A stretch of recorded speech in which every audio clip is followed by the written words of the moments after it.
محمد وعلى آل وأصحاب سيدنا ومولانا محمد وبارك وسلم وصلی علیہ الصلاۃ والسلام علیک یا رسول اللہ وعلى آلک واصحابک یا حبیب اللہ الصلاۃ والسلام علیک یا شفیع المذنبین وعلى آلک واصحابک یا رحمۃ للعالمین رب اشرح لی صدری ویسر لی امری واحلل عقدۃ من لسانی یفقہوا قولی اللہم ارنا الحق حقا وارزقنا اتباعہ وارنا الباطل باطلا وارزقنا اجتنابہ اللہم ارنا الاشیاء کما ہی۔ اعوذ باللہ من الشیطان الرجیم، بسم اللہ الرحمن الرحیم۔ یہ دوسرے پارے کا 7واں رکوع شروع ہو رہا ہے۔ دوسرے پارے کا 7واں رکوع شروع ہو رہا ہے۔ اعوذ باللہ من الشیطان الرجیم، بسم اللہ الرحمن الرحیم۔ یا ایہا الذین آمنوا کتب علیکم الصیام کما کتب علی الذین من قبلکم لعلکم تتقون ایام معدودات۔ یہ جو رکوع ہے اس میں اللہ رب العزت نے روزوں کی فرضیت اور روزوں کے بارے میں بعض احکام کو بیان فرمایا۔ پہلی بات یہ ہے کہ اس کا ما قبل کے ساتھ کیا تعلق ہے، اور بادی النظر میں تو یوں محسوس ہوتا ہے کہ یہاں پر اللہ تعالیٰ نے نیکی کی حقیقت کو بیان کیا تھا کہ اللہ تعالیٰ پر ایمان لاؤ، اس کے فرشتوں پر ایمان لاؤ، انفاق فی سبیل اللہ کرو، تو وہاں پر روزوں کا ذکر آنا چاہیے تھا، لیکن یہ یہاں پر اس کا ذکر کیا گیا۔ اس کی وجہ یہ ہے، مفسرین کہتے ہیں کہ اللہ تعالیٰ نے اس سے پہلے جان اور مال کے تحفظ کا ذکر فرمایا، اور اس چیز کو بیان کیا کہ قتل کے باب میں تم نے حد کو تجاوز نہیں کرنا، جو حد اللہ نے متعین کر دی ہے اس کو تجاوز نہیں کرنا، اور قصاص لینے میں زیادتی نہیں کرنی۔ اب ظاہر ہے جس کا کوئی عزیز قتل ہو گیا ہے اسے بہت غصہ ہوتا ہے، تو قصاص میں زیادتی نہ کرنے کا مطلب یہ ہے کہ تم نے اپنے غصے کو کنٹرول میں رکھنا ہے۔ اور پھر یہ فرمایا کہ وصیت کے معاملے میں تم نے اس طریقے سے وصیت کرنی ہے کہ کسی پر زیادتی نہ ہو۔ یہ جو چیزیں تھیں کہ انسان کا غصہ اس کے کنٹرول میں رہے اور انسان کی مادی خواہشات جو ہیں وہ اسے حق سے دور نہ کریں، یہ چیزیں ضبط نفس کے بغیر ممکن نہیں تھیں، استقامت کے بغیر ممکن نہیں تھی۔ تو اللہ تعالیٰ نے یہاں روزوں کا ذکر فرمایا کیونکہ روزہ ضبط نفس کا بہترین ذریعہ ہے۔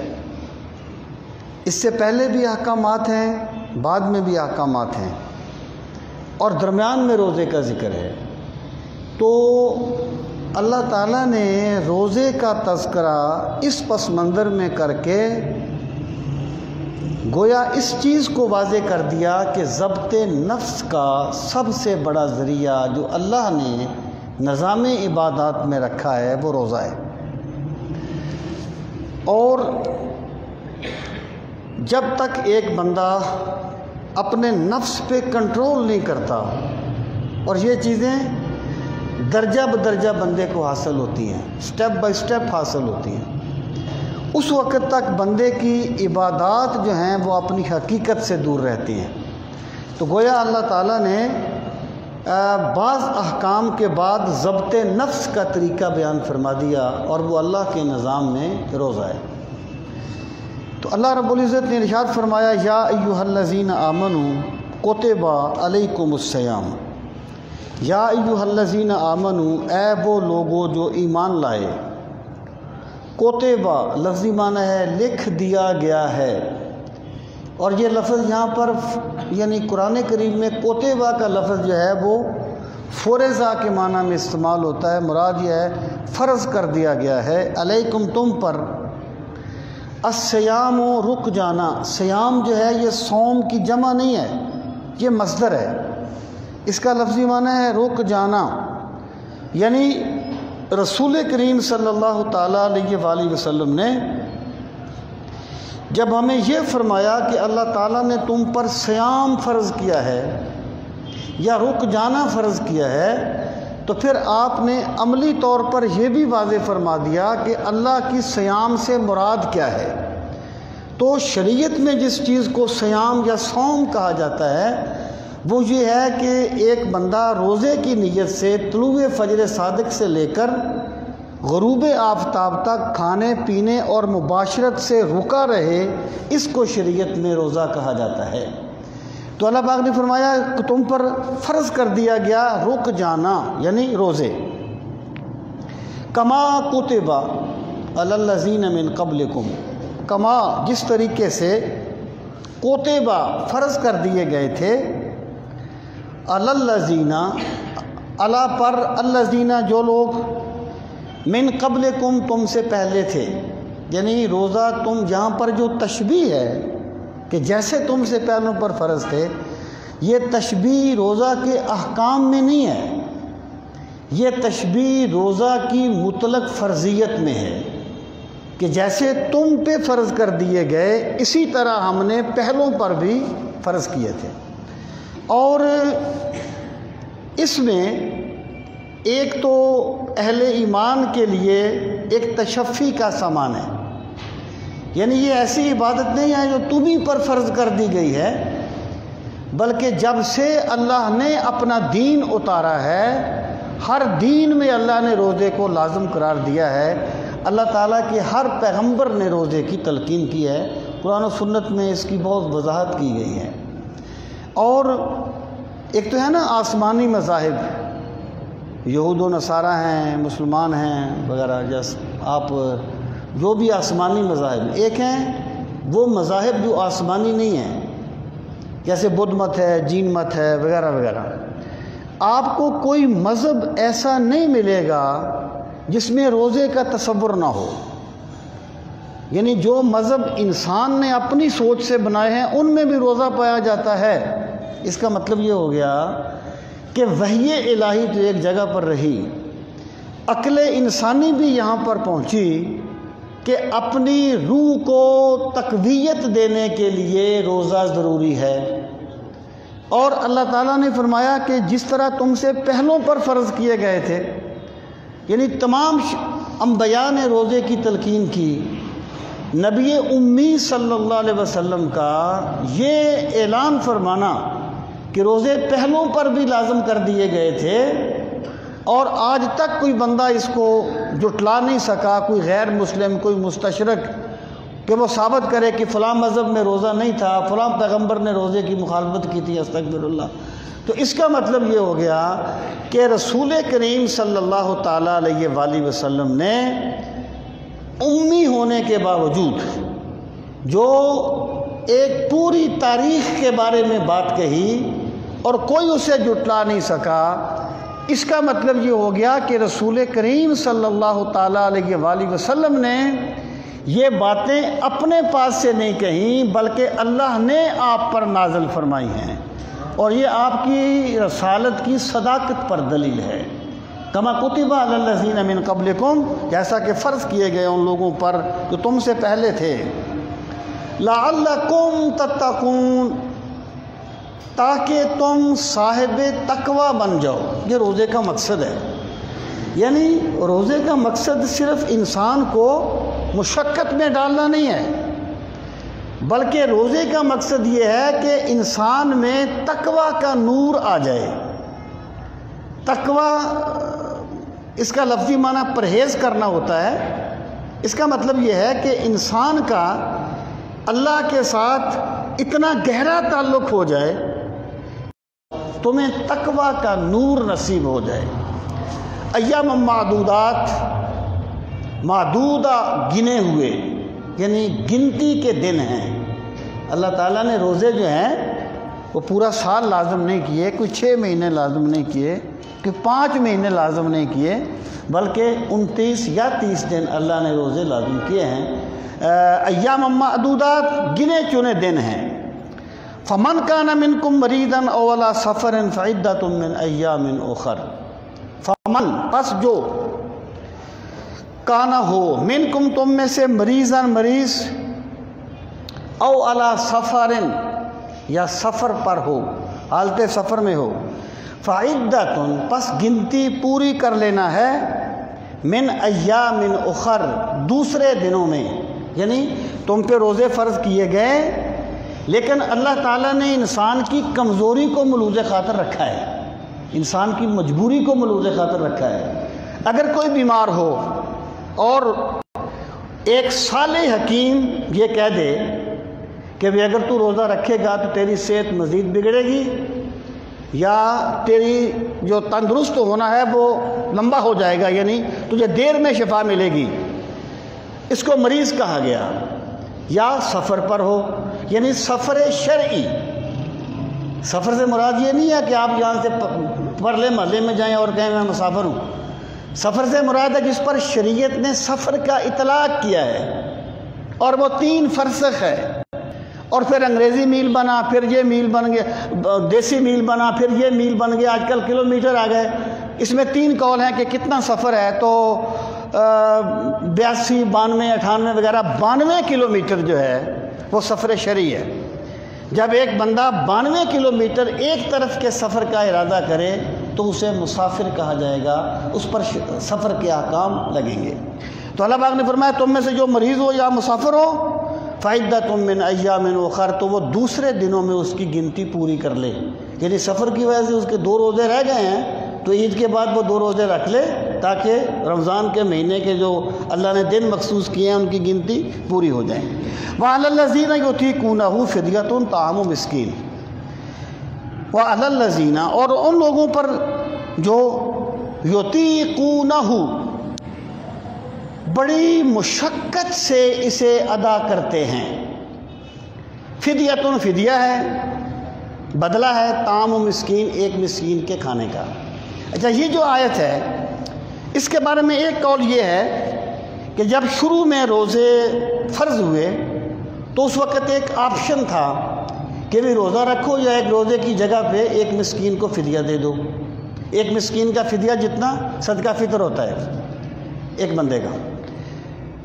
اور دوسرا قول یہ ہے، یہ جو پہلا قول ہے نا کہ شروع میں اجازت تھی، یہ کوئی اتنا قوی قول نہیں لگتا، کیونکہ اللہ تعالیٰ نے جب پہلے فرما دیا کہ کتب علیکم الصیام کما کتب علی الذین من قبلکم، اس کا مطلب ہے جو بندے مکلف تھے ان پر روزے فرض تھے۔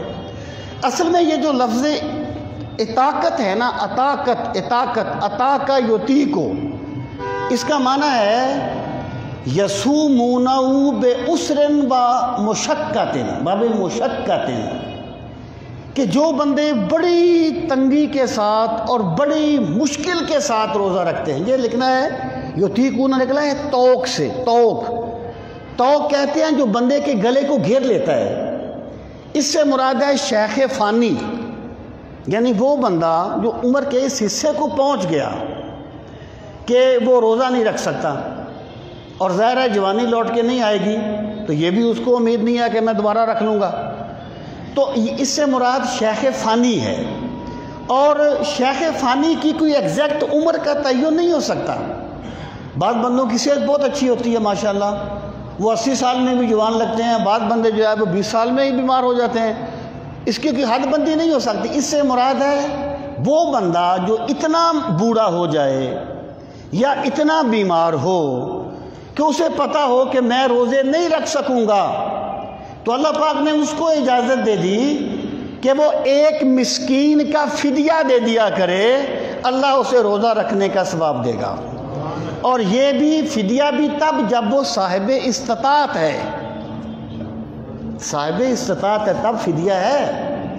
اگر ایک بندہ خود ہی بیچارہ غریب ہے اور خود ہی اس کے پاس افطاری کے لیے سامان نہیں ہے، تو میرا خدا اس کو فدیے کا مکلف نہیں کرتا۔ اس بندے کی نیت ٹھیک ہوگی تو میرا کریم رب اسے بغیر روزہ رکھنے کے روزے کا اجر عطا فرمائے گا۔ تو یہ حکم ہے اس بندے کے لیے جو صاحب استطاعت ہے۔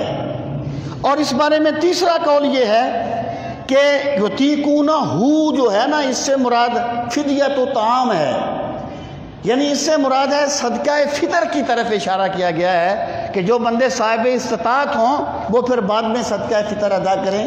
لیکن جو دوسرا قول ہے نا اطاقت والا، وہ مجھے سب سے راجح قول لگتا ہے کہ جو بندے بڑی مشقت کے ساتھ روزہ پورا کر سکتے ہیں، اللہ تعالیٰ نے انہیں اجازت دے دی ہے کہ وہ یعنی روزہ نہ رکھیں اور ایک مسکین کا فدیہ ایک روزے کے بدلے میں دے دیا کریں، بشرطے کہ وہ صاحب استطاعت ہوں۔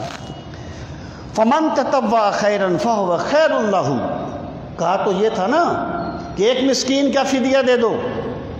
اب ایک بندہ یعنی شیخ فانی ہے لیکن اللہ نے اسے بہت مال دیا ہے، تو وہ اللہ کی راہ میں دیتے ہوئے اس طریقے سے گنتی نہ کرتا رہا کرے، جس طرح اللہ نے اس پہ کرم کیا ہے وہ اللہ کے بندوں کے ساتھ ویسے ہی نرمی کا معاملہ کرے۔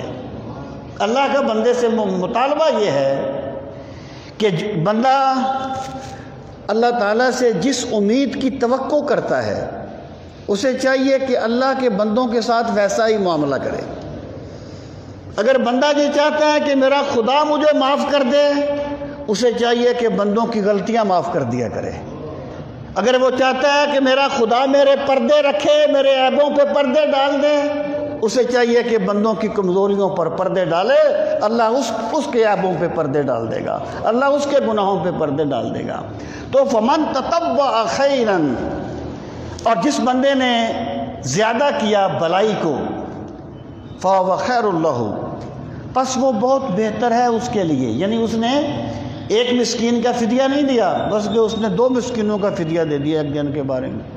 اللہ نے اس کو جتنا دیا تھا اس نے اس حیثیت سے دے دیا، تو اللہ پاک فرماتا ہے یہ کام کر کے اس نے کہ مجھ پہ احسان نہیں کیا، اس نے اپنا ہی بھلا کیا ہے۔ فَهُوَ خَيْرٌ لَهُ، وہ اپنے لیے ہی بھلا کرتا ہے، یہ اسی کے لیے نیکی ہے۔ وَأَن تَصُومُوا خَيْرٌ لَكُمْ إِن كُنتُمْ تَعْلَمُونَ، وَأَن تَصُومُوا، اور یہ کہ تم روزہ رکھو، خیر لکم، یہ بہت بہتر ہے تمہارے لیے، ان کنتم تعلمون، ان کنتم، اگر تم ہو، تعلمون، جانتے۔ یہاں پر ایک چیز یاد رہے، یہ 2 چیزیں ہوتی ہیں، ایک کو کہتے ہیں رخصت، ایک کو کہتے ہیں عزیمت۔ عزیمت یہ ہے کہ حکم ہوتا ہی اتنا ہے، جیسے سیدہ عائشہ الصدیقہ رضی اللہ تعالیٰ عنہ فرماتی ہیں، صحیح مسلم کی حدیث ہے کہ نماز 2 رکعتیں تھیں، پھر مقیم کے لیے بڑھا دی گئیں اور مسافر کے لیے باقی رکھی گئیں۔ یعنی ہم کہتے ہیں نا یہ مسافر جو ہے وہ مقیم بندے کی نماز نہیں پڑھا سکتا، اگر ایک بندے نے قصر پڑھنی ہے تو وہ مقیم بندے کو نماز نہیں پڑھا سکتا، اگر اس نے پڑھائی تو اس کی نماز نہیں ہوگی پچھلے کی۔ کیوں نہیں ہوگی؟ اس لیے نہیں ہوگی کہ مسافر کی نماز تھی ہی 2 رکعت، مسافر کی نماز تھی ہی 2 رکعت، جب اس نے 4 پڑھی ہے تو 2 اس کے نفل ہیں، فرض نہیں ہیں۔ امام نفل پڑھے گا، مقتدی فرض پڑھے گا، تو نفل پڑھنے والے کے پیچھے فرض والے کی نماز نہیں ہوتی۔ اس کو کہتے ہیں عزیمت، حکم ہے ہی اتنا۔ کوئی بندہ کہے کہ نہیں جی میں تو 4 پڑھوں گا، تو وہ گویا کہ اس طرح ہے جیسے کوئی بندہ کہے کہ میں زور کے 4 فرض نہیں پڑھوں گا، میں 6 پڑھوں گا۔ جب اللہ نے لازم کیا ہے تو میں اتنا ہی پڑھنا چاہیے، اس کو رخصت، اس کو عزیمت کہا جاتا ہے۔ رخصت یہ ہوتی ہے کہ حکم اپنے حال پہ باقی ہوتا ہے، لیکن اللہ تعالیٰ بندے کی کمزوری کو دیکھتے ہوئے نرمی کر دیتا ہے، جیسے یہ روزہ ہے، یہ رخصت ہے، یہ عزیمت نہیں ہے۔ اگر ایک بندہ مسافر ہے یا وہ بیمار ہے، اسے رخصت تو ہے کہ وہ روزہ نہ رکھے، بعد میں رکھ لے، لیکن اگر وہ رکھے گا تو زیادہ بہتر ہوگا۔ اس کی وجہ یہ ہے جب سارے رکھتے ہیں نا رمضان میں تو روزہ رکھنا آسان ہوتا ہے، بعد میں اکیلے اٹھ کے رکھنا بہت مشکل ہوتا ہے۔ بعد میں اکیلے رمضان کی اپنی برکتیں بھی ہوتی ہیں جس میں بندے کو خام کا جاگ بھی آ جاتی ہے، وہ ایک اور ماحول بنا ہوتا ہے۔ تو وَأَن تَصُومُوا خَيْرٌ لَكُمْ إِن كُنتُمْ تَعْلَمُونَ میں اس بات کو واضح کر دیا گیا کہ تمہیں اس کی اجازت دے دی گئی ہے، لیکن اگر تم روزہ رکھو گے تو یہ تمہارے لیے بہت بہتر ہوگا، کیونکہ پھر اکیلے رکھنا جو ہے یہ بہت مشکل ہو جاتا ہے، اور ویسے ہی جو رمضان کی برکتیں ہوتی ہیں وہ رمضان کی برکتیں ہی ہوتی ہیں۔ شہر رمضان الذی انزل فیہ القرآن۔ اب اللہ پاک نے فرمایا کہ روزے کس وقت رکھے جائیں گے اور اس کا سبب کیا ہے، تو فرمایا شہر رمضان، رمضان کا مہینہ، یعنی رمضان کے مہینہ جو ہے روزوں کی فرضیت کے بعد رمضان کا مہینہ نہیں بنا۔ رمضان کہتے ہیں جلا دینا، سخت گرمیوں میں یہ مہینہ آتا تو اس کا نام انہوں نے رمضان رکھا، روزے رمضان میں فرض ہوئے۔ اللہ تعالیٰ نے فرمایا شہر رمضان، رمضان کا مہینہ، الذی جو کہ انزل اتارا گیا، فی ہے جس میں القرآن و قرآن، رمضان کا مہینہ وہ ہے جس میں اللہ نے قرآن نازل کیا ہے۔ یہ گویا دیکھیں نا، میں وہ جمعے پر بھی کہتا رہتا ہوں کہ برکت کا کوئی سبب ہوتا ہے نا، برکت کا کوئی سبب ہوتا ہے۔ ہم کہتے ہیں جی بڑی عید کی یہ برکت ہے، کس لیے ہے کہ اس دن حضرت ابراہیم نے تسلیم و رضا کا ایک منظر قائم کر دیا تھا، ایک نمونہ قائم کر دیا تھا۔ آخر رمضان کی جو برکتیں ہیں کوئی اس کا بھی تو سبب ہوگا۔ جمعے کے دن بڑا برکت ہے، کیوں کہ جمعے کے دن حضرت آدم پیدا کیے گئے اور حضرت آدم کی وفات ہوئی، بڑا برکت دن ہے۔ تو رمضان کا مہینہ کیوں برکت والا ہے؟ اللہ پاک فرماتا ہے اس لیے کہ رمضان کے مہینے میں ہم نے قرآن نازل کیا ہے، یعنی رمضان کی جو برکتیں ہیں نا وہ نزول قرآن کے سبب سے ہیں، اور رمضان کا مہینہ جو ہے وہ گویا کہ قرآن کا جشن منایا جاتا ہے۔ اللہ تعالیٰ نزول قرآن کا جشن یعنی منانے کی ترغیب دیتا ہے۔ اس کو کہا گیا ہے شہر رمضان الذی انزل فیہ القرآن، رمضان وہ مہینہ ہے جس میں قرآن اتارا گیا ہے۔ تو قرآن کی برکت سے جب مہینے کو یہ برکتیں مل گئیں تو بندہ خود اندازہ کرے کہ پھر قرآن کی اپنی برکتیں کیا ہوں گی، قرآن کی اپنی شانیں کیا ہوں گی۔ اب قرآن کیا ہے؟ ہدی للناس، ہدایت ہے تمام لوگوں کے لیے، للناس تمام لوگوں کے لیے۔ وہ جو شروع میں فرمایا تھا نا ہدی للمتقین، اس کا مطلب یہ تھا انجام کار متقین کے لیے ہدایت ہے، یعنی اللہ نے تو اسے تمام کے لیے ہدایت بنا کے بھیجا ہے، لیکن ہدایت پائیں گے وہ جو آخرت کے معاملے میں سنجیدہ ہیں۔ متقین کا معنی ہے پرہیز کرنے والے، اپنے نقصان سے بچنے والے، جو آخرت کے معاملے میں سنجیدہ ہیں۔ قرآن کریم ان کے لیے عملی طور پر ہدایت ثابت ہوگا، ورنہ اللہ نے اسے ہدایت بنا کے بھیجا ہے تمام لوگوں کے لیے۔ ہدی للناس وبینات من الہدی والفرقان، وبینات بینتن کی جمع ہے، واضح نشانیاں ہیں، من الہدی ہدایت کی، والفرقان اور حق و باطل میں فرق کرنے والی چیز ہے۔ یعنی قرآن جو ہے اس کی تین شانیں بیان کی۔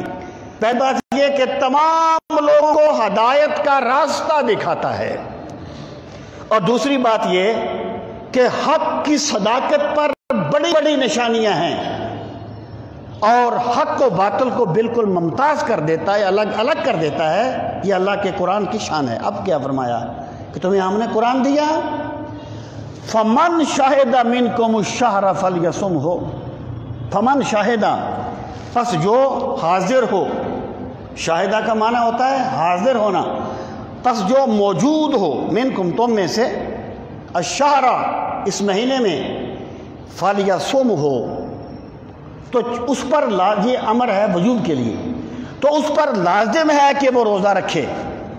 یعنی اللہ نے قرآن نازل کیا، جو بندہ رمضان کا مہینہ پائے اور وہ مکلف ہو، انڈرسٹوڈ بات ہے، تو اس پر لازم ہے کہ وہ روزہ رکھے۔ وَمَنْ كَانَ مَرِيضًا أَوْ عَلَىٰ سَفَرٍ فَعِدَّةٌ مِّنْ أَيَّامٍ أُخَرَ، اس جملے کو پھر دوہرا دیا۔ مطلب حکم آ گیا تھا نا کہ جو بندہ موجود ہو روزہ رکھے، فرمایا ہم نے مریض کو اس کا پابند نہیں کیا اور ہم نے مسافر کو اس کا پابند نہیں کیا، کیونکہ ہم بندوں کی کمزوری کو خوب سمجھتے ہیں۔ اس کے باوجود وَمَنْ كَانَ مَرِيضًا، جو ہو مریض، او علی سفر، یا سفر حالت سفر میں ہو، فعدۃ، پس گنتی پوری کر لے، من ایام اخر، دوسرے دنوں میں۔ یرید اللہ بکم الیسر ولا یرید بکم العسر، یہ ہے اس تکشف کی نفی جو لوگوں میں پایا جاتا تھا۔ لوگ یہ کہتے تھے کہ عبادت کا مقصد یہ ہے کہ اللہ تعالیٰ لوگوں کو تکلیف دے کے خوش ہوتا ہے، جتنا بندہ مشقت اٹھائے گا اتنی بڑی عبادت ہوگی، اتنا ہی اللہ اس سے خوش ہوگا۔ اس لیے لوگوں نے اپنے پاس سے، کوئی کہتا تھا میں کبھی سائے میں نہیں بیٹھوں گا، کوئی کہتا تھا میں یہ گوشت نہیں کھاؤں گا، اپنے آپ کو طرح طرح کی مشقتوں میں ڈالتے تھے، جبکہ اسلام یہ کہتا ہے کہ عبادت کا مقصد مشقت میں ڈالنا نہیں ہے، عبادت کا مقصد اللہ کے حکم کی تعمیل کرنا ہے۔ اللہ فرمائے روزہ رکھو تو رکھنا عبادت ہے، اللہ فرمائے کھول لو تو کھولنا عبادت ہے۔ تو یرید اللہ بکم الیسر، یہ اس لیے ہم نے آسانی کر دی، اللہ ارادہ کرتا ہے، یرید ارادہ کرتا ہے اللہ تعالیٰ بکم تمہارے ساتھ الیسر، آسانی کا۔ اللہ اپنے بندوں کی آسانی چاہتا ہے، آسانی کا ارادہ فرماتا ہے۔ ولا یرید بکم العسر، اور اللہ ارادہ نہیں کرتا تمہارے ساتھ تنگی کا۔ اللہ تمہیں دیکھیں نا، اللہ تعالیٰ نے اپنا ایک نظام بنایا نا، آنکھ دیکھنے کے لیے بنائی ہے، کان سننے کے لیے بنائے ہیں۔ اگر کوئی بندہ یہ کہے کہ بھئی اللہ تعالیٰ روزے کی برکتیں بغیر ہی روزے کے دے دے، تو وہ دے سکتا ہے، لیکن یہ اس کا طریقہ نہیں ہے۔ وہ بغیر پانی پیے تمہاری پیاس بجھا سکتا ہے، لیکن وہ بجھاتا نہیں ہے۔ بغیر کھانا کھائے بھوک مٹا سکتا ہے، لیکن وہ مٹاتا نہیں ہے۔ اس کا ایک نظام ہے۔ جس طریقے سے دیکھنے کا نظام آنکھ ہے، اس طریقے سے تقویٰ پانے کا نظام اللہ کے نظام میں روزہ ہے۔ تو اللہ پاک نے فرمایا کہ تمہیں مشقت میں ڈالنا مقصود نہیں ہے، میں نے تمہارے لیے آسانی کی ہے۔ اللہ تم پر تنگی نہیں چاہتا، اللہ بندوں کو مشقت نہیں دیتا، بلکہ اللہ اس نظام کو واضح کرتا ہے جو بندوں کی بہتری کے لیے اللہ کے نظام میں رکھا گیا ہے۔ اب فرمایا وَلِتُكْمِلُوا الْعِدَّةَ، وَلِتُكْمِلُوا، اور تاکہ تم مکمل کر لو، پورا کر لو، العدۃ، گنتی، تاکہ تم گنتی پوری کر لو۔ یعنی مریض یا مسافر جو روزے نہیں رکھ سکا، 2 3 4 جتنے بھی، تو بعد میں رکھ لیں تاکہ وہ گنتی پوری ہو جائے، جس پر شہر کا اطلاق ہوتا ہے یا مہینے کا اطلاق ہوتا ہے۔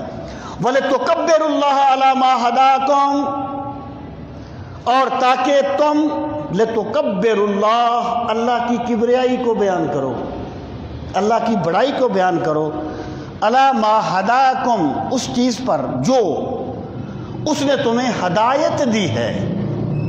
یعنی روزے کا مقصد کیا ہے؟ اللہ کی کبریائی کو بیان کرنا۔ مراد یہ ہے کہ ایک بندہ ویسے کہتا ہے میں آپ کا غلام ہوں، میں آپ کا غلام بے دام ہوں، لیکن بات نہیں مانتا، تو اس کے لفظوں کا کیا ہے؟ روزہ رکھ کے بندہ گویا کہ یہ ثابت کرتا ہے کہ پروردگار عالم، تو نے حکم دیا کہ کھانا چھوڑ دے، میں نے چھوڑ دیا، تو نے حکم دیا کہ پینا چھوڑ دے، میں نے چھوڑ دیا۔ تو روزے دار کے وجود کا انگ انگ اللہ کی کبریائی بیان کر رہا ہوتا ہے کہ مالک تیرا حکم آ گیا، میں جھک گیا تیرے حکم کے سامنے۔ وَلِتُكَبِّرُوا اللَّهَ عَلَىٰ مَا هَدَاكُمْ، اللہ کی کبریائی کو بیان کرنا ہے کہ اللہ کے حکم کے سامنے وہ جھک گیا۔ اور اسی میں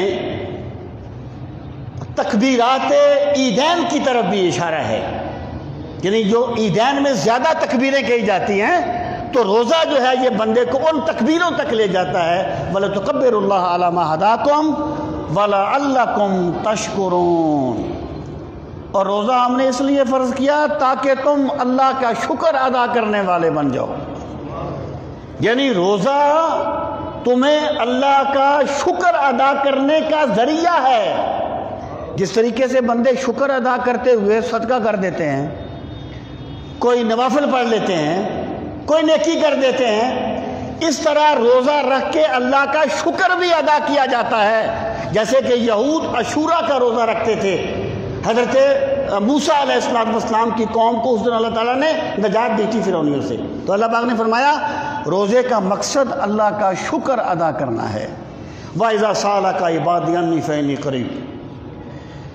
اس آیت میں دعا کا ذکر ہے.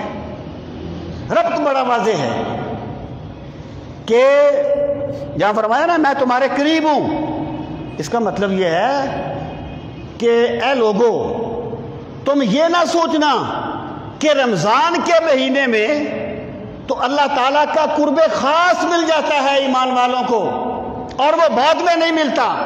اللہ جس طرح رمضان میں تمہارے قریب ہوتا ہے، اللہ تعالیٰ ہر وقت اسی طرح تمہارے قریب ہوتا ہے. یعنی اللہ کا جو قرب ہے نا، تمہارا ایمان سلامت ہونا چاہیے. اللہ تمہیں رمضان میں بھی قریب ملے گا، اللہ تمہیں شوال میں بھی قریب ملے گا، ہر وقت قریب ملے گا. اگر ایمان ہی سلامت نہ ہو تو پھر شب قدر میں حرم میں بیٹھ کر بھی تمہیں کچھ نہیں ملے گا اگر تمہیں طلب نہیں پائی جائے گی. اور دوسرا اس کا مطلب کیا ہے؟ پہلے بھی روزے کا ذکر ہے، بعد میں بھی روزے کا ذکر ہے، اور بیچ میں دعا کا ذکر آ گیا. مطلب یہ ہے کہ قبولیت دعا کا روزے کے ساتھ بڑا گہرا تعلق ہے. جو رسول کریم علیہ السلام نے فرمایا کہ بندہ جو افطاری کے وقت دعا مانگتا ہے اللہ اسے ضرور قبول فرماتا ہے.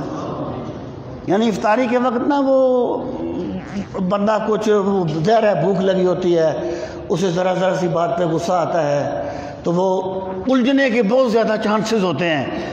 تو مطلب یہ ہے اس وقت بندے کو ان چیزوں سے بچ کر دعا مانگنی چاہیے کیونکہ وہ دعا کی قبولیت کا خاص موقع ہوتا ہے. تو اللہ پاک نے فرمایا وَإِذَا سَأَلَكَ عِبَادِي، وَإِذَا اور جب سَأَلَكَ سَأَلَ پوچھے کا آپ سے، عبادی میرے بندے. یہ عبادی میں نسبت محبت کی ہے. جب میرے محبوب بندے تم سے پوچھیں، اہل ایمان پوچھیں، انی میرے بارے میں، فَإِنِّي قریب تو پس بے شک میں قریب ہوں. صحابہ کرام نے پوچھا تھا نا کہ اللہ تعالیٰ قریب ہے یا دور ہے تاکہ ہم اونچی دعا مانگیں یا ایسا مانگیں. تو اللہ پاک نے فرمایا جب میرے بندے آپ سے میرے بارے میں پوچھیں. اس کا مطلب کیا ہوا کہ اللہ تعالیٰ کے بارے میں جو بھی خبر ملے گی دربار مصطفیٰ سے ملے گی. آپ سے پوچھیں میرے بارے میں، جو بھی خبر ملے گی سرکار کی وساطت سے ملے گی. تو ان کو بتا دو فَإِنِّي قریب میں تمہارے قریب ہوں. وہ جو قرب ہے نا نحن اقرب الیہ من حبل الورید، وہ قرب علمی ہے، وہ قرب بصری ہے، وہ مقام وعید ہے. کمال نہیں ہے بندے کے لیے، وہ کافر کو بھی حاصل ہے، مومن کو بھی حاصل ہے کہ بندے تو چھپ کے گناہ کرتا ہے مت بھول تیرا خدا تیرے قریب ہے، تیری شاہ رکھ کے بھی قریب ہے.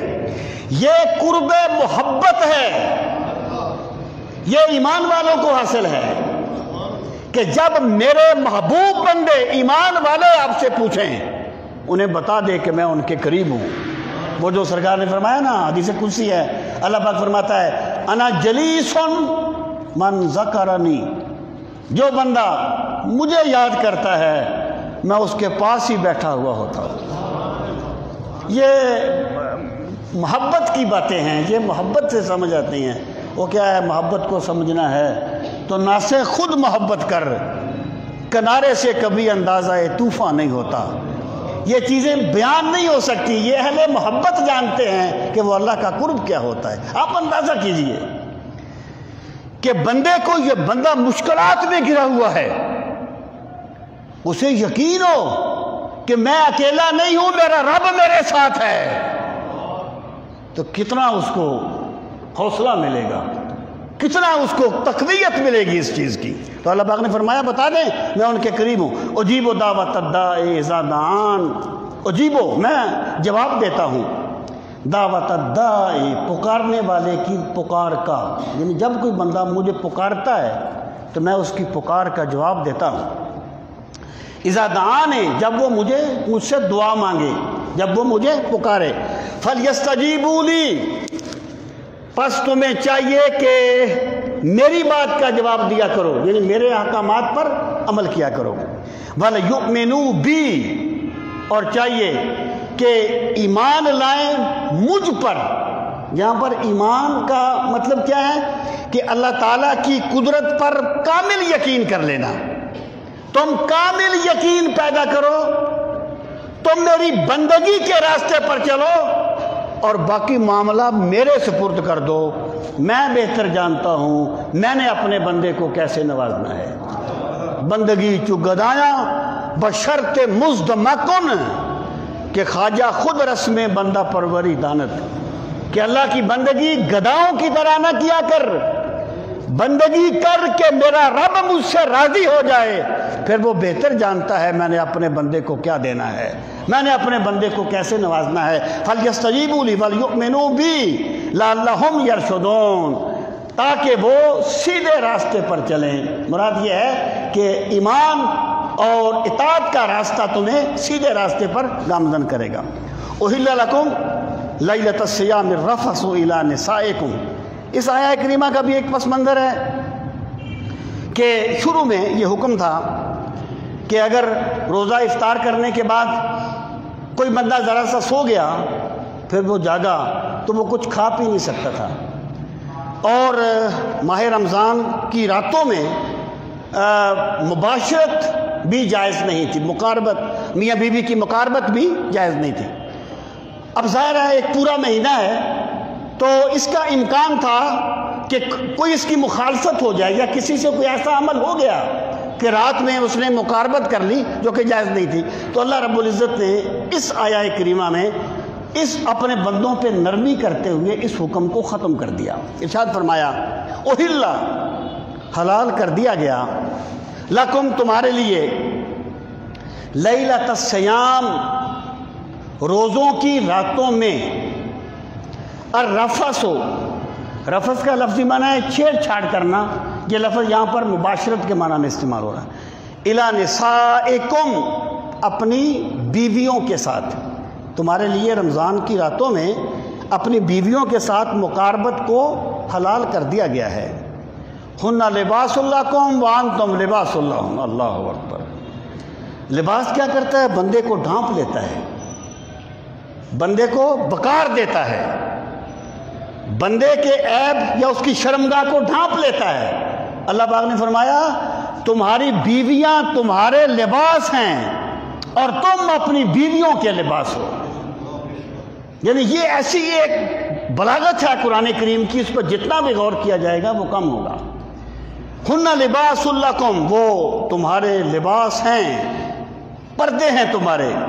وانتم لباس لہن، اور تم لباس ہو ان کے. علم اللہ، اللہ تعالیٰ جانتا ہے، انکم، بے شک تم ہو، تختانون، خیانت کرو گے، انفسکم، اپنی جانوں سے، فتاب علیکم، پس وہ رحمت کے ساتھ متوجہ ہوا تم پر. یعنی اللہ تعالیٰ جانتا ہے اگر یہ حکم باقی رکھا جائے گا تو اس میں کچھ امکانات ہیں تمہاری طرف سے غلطی کرنے کے. تو اللہ پاک نے تمہاری طرف رحمت کے ساتھ متوجہ ہوا. وعفا عنکم، اور اللہ نے تمہیں معاف کر دیا. یعنی جو اگر کسی سے کوئی ایسی غلطی ہوئی ہے تو اللہ پاک نے اسے معاف کر دیا. یہ بھی صحابہ کرام کے بارے میں اللہ تعالیٰ کا کئی مقامات پر یہ اسلوب ہے کہ جب بھی کوئی ایسی بات ہوتی ہے تو اللہ پاک فرماتا ہے میں نے انہیں معاف کر دیا. یعنی اگر ان سے یہ بات ہوئی تو میں نے انہیں معاف کر دیا. فالآن باشروہن وابتغوا ما کتب اللہ لکم. فالآن، پس الآن، اب، باشروہن، اس بات پہ غور فرمانا، امر کا صیغہ ہے. باشرو، مباشرت کرنا، مقاربت کرنا، ہم بستری کرنا. لفظی معنی ہے تم ان سے مقاربت کرو. یعنی یہاں پر جو امر ہے نا، امر ہمیشہ وجوب کے لیے نہیں آتا کہ لازمی یہ کام کرو. امر کبھی کبھی جواز کے لیے بھی آتا ہے، اباحت کے لیے بھی آتا ہے. یہاں پر امر اباحت کے لیے ہے، یعنی تمہارے لیے جائز کر دیا گیا ہے اپنی ازواج کے ساتھ مقاربت کرنا. وابتغوا ما كتب اللہ لکم، وابتغوا اور تلاش کرو، چاہو، ما جو کچھ کتب اللہ نے دیا لکم تمہارے لیے. اس سے مراد یہ ہے کہ جب مقاربت کرو تو اللہ نے جو اولاد تمہارے مقدر میں لکھی ہے تم اس کی نیت کرو. اور ایک اس کا یہ بھی مطلب بیان کیا گیا ہے اور اس میں یہ چیز بھی شامل ہے وابتغوا ما كتب اللہ لکم، کہ اپنے اس مقاربت سے وہی چیز چاہو جو اللہ نے تمہارے لیے لکھی ہے. مراد کیا ہے کہ اللہ تعالیٰ نے مقاربت کا جو فطری طریقہ واضح کیا ہے تم نے مقاربت اسی طریقے سے کرنی ہے، غیر فطری طریقے سے مقاربت نہیں کرنی، کیونکہ وہ اللہ نے اپنے نظام میں رکھی نہیں ہے. وابتغوا ما كتب اللہ لکم وکلوا واشربوا حتی یتبین لکم الخیط الابیض من الخیط الاسود من الفجر ثم اتموا الصیام الی اللیل. وکلوا اور کھاؤ، واشربوا اور پیو، حتی یہاں تک یتبین واضح ہو جائے لکم تمہارے لیے الخیط الابیض خیط داغا، الابیض سفید، سفید داغا، من الخیط الاسود سیاہ داغے سے. یعنی اس وقت تک یہاں بھی کھاؤ اور پیو امر وجوب کے لیے نہیں ہے کہ آخر وقت تک تم نے کھاتے رہنا ہے، نہیں، اجازت اباحت کے لیے ہے. تم اس وقت تک کھا سکتے ہو جب تک سفید داغا سیاہ داغے سے ممتاز نہ ہو جائے.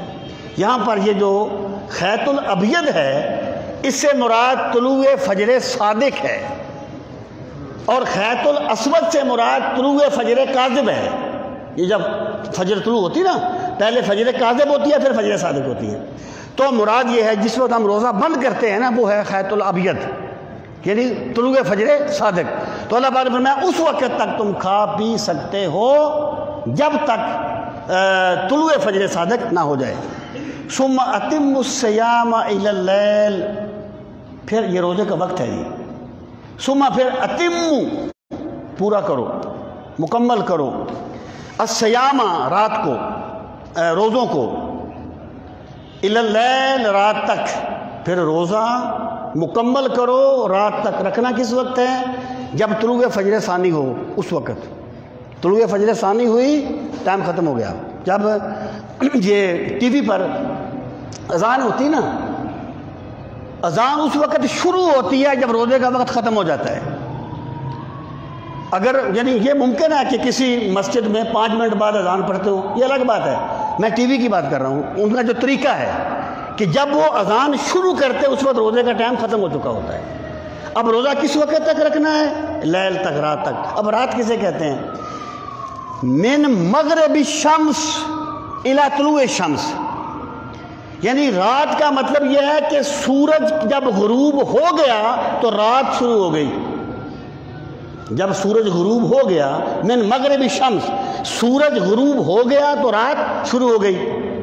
اور اس سے مراد یہ جب سورج اچھی طرح غروب ہو جائے اس وقت رات شروع ہو گئی ہے، اس وقت تم روزہ کھول لو.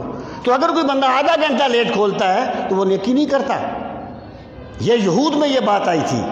جس طریقے سے مال کی ہوس ہوتی ہے نا، اس طریقے سے کبھی کبھی بندے پر عبادت کے رنگ میں بھی کوئی ہوس سوار ہوتی ہے. انہوں نے کہا کہ جناب ہم وہ روزہ رکھنا نیکی ہے، ہم لیٹ کریں گے اس کو یہاں تک کہ ہم اچھی طرح ستارے چمکیں گے پھر کھولیں گے. جبکہ دین کا مزاج یہ نہیں ہے. دین یہ کہتا ہے تم نے روزہ رات تک رکھنا ہے، رات اس میں شامل نہیں ہے. تو رات جب سورج اچھی طرح غروب ہو جائے اس وقت روزہ کھول لینا چاہیے. اللہ پاک نے روزے کو رات تک لازم کیا ہے.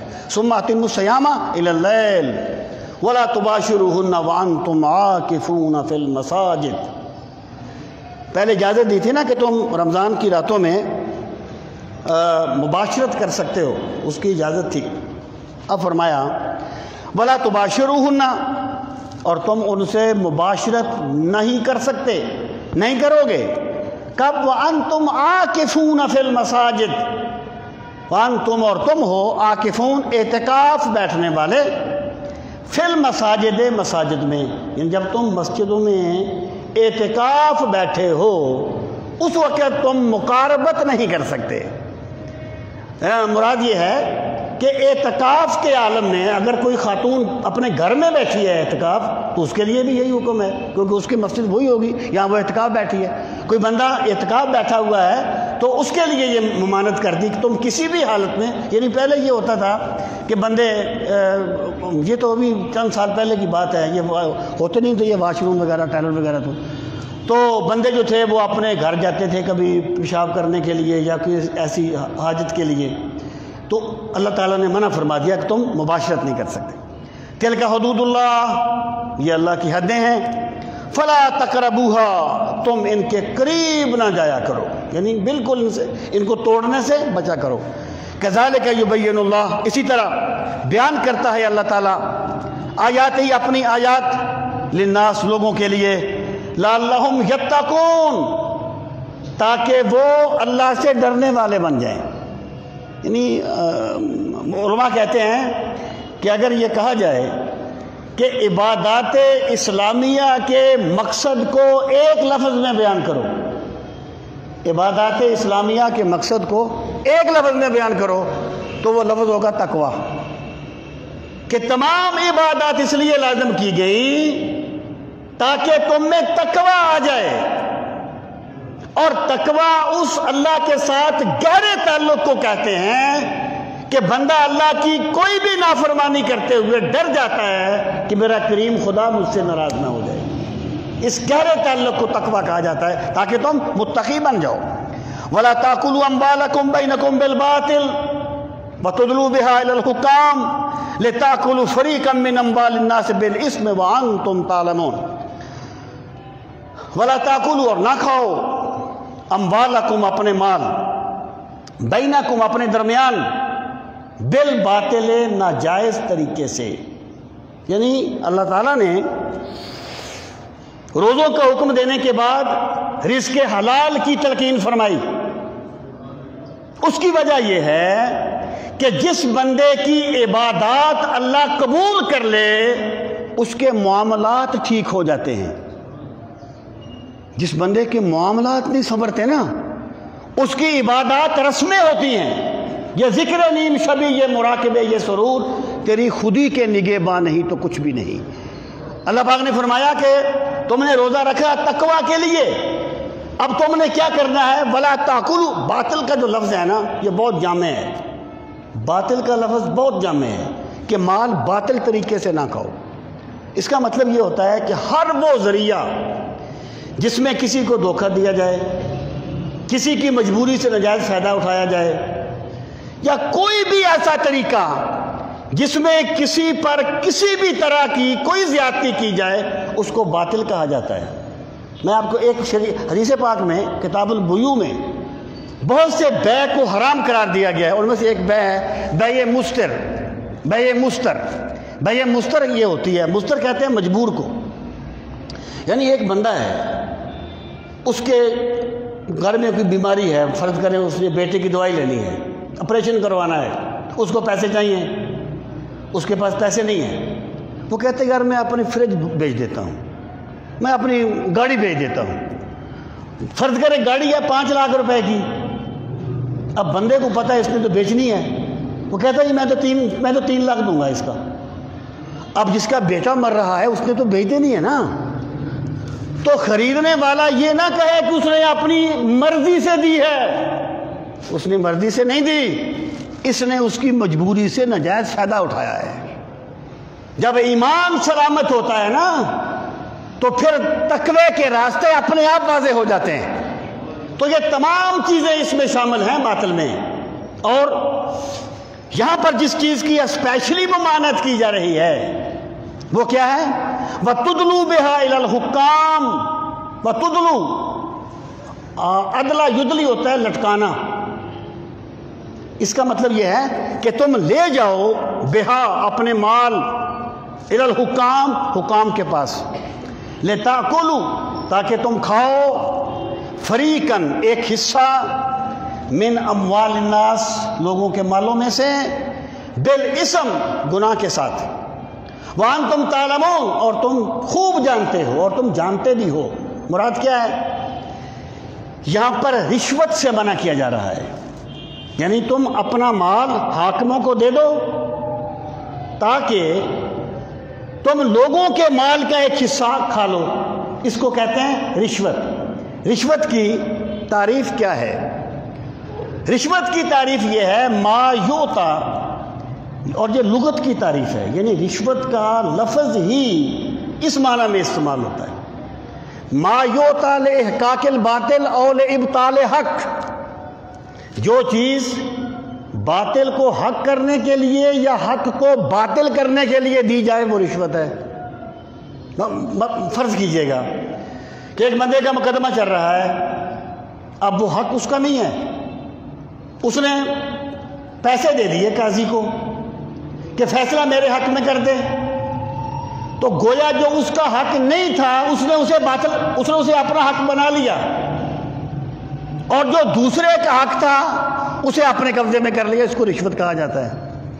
اب میں یہ بات عرض کروں کہ اگر ایک بندے کا جائز کام نہ ہوتا ہو، مثلا بجلی کا میٹر لگانا ہے، میں ایک مثال دے رہا ہوں، ہر شہری کا حق ہے کہ لگے، لیکن آپ جانتے ہیں کہ کوئی بندہ کہے جی وہ محسوس کرے کہ نہیں لگے گا اس کے بغیر، فائل نہیں چلے گی اس کے بغیر، یہ تو خود بندوں نے آزمایا ہے نا جی، میں نے خود آزمایا ہے، فائل چلتی نہیں ہے اس کے بغیر کبھی۔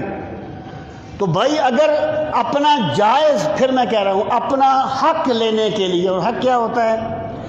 جسے تم لوگوں کے سامنے بیان کرنے میں ہچکچاہٹ محسوس نہ کرو، وہ تمہارا حق ہے۔